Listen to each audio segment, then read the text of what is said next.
The head boys and girls tennis coach at Lincoln High School in Sioux Falls says something happened today the city's never seen before. And that milestone highlights what a new facility makes possible. Kettleland's Dan Santella shows us on the Night Beat. Good evening, Dan. Good evening, Don. Lincoln coach Tom Krieger says that today brought the first time that all 4 public high schools in Sioux Falls played varsity tennis at the same location at the same time. And he says this couldn't have happened without having 12 courts in one spot. Krieger and others sing the praises of this facility at Tomar Park in southern Sioux Falls with a dozen tennis courts. We've been needing something like this in Sioux Falls for a long time. If you go out to Rapid, they have 2 12-court complexes.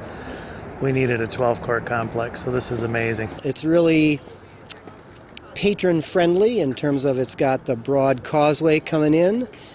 We have the sails. I really like how it's all set up. I love that we have 12 courts at one facility so that everybody can play at the same place. Yeah, I really like how open it is too, to allow for a lot of seating. Jefferson High School junior Avery Summers is a reigning state tennis champion. I think it's going to be great for high school tennis because it'll allow full teams to play at one area. We have not had a facility large enough to hold a lot of the high school events. Lydia Healy, executive director of the Sioux Falls Tennis Association, says this facility will mean money for the community. This is going to bring a lot of revenue in for the city, for hotels and restaurants when we can have all these tournaments here. When you have 12 like this, I think this is going to be the new tennis hub.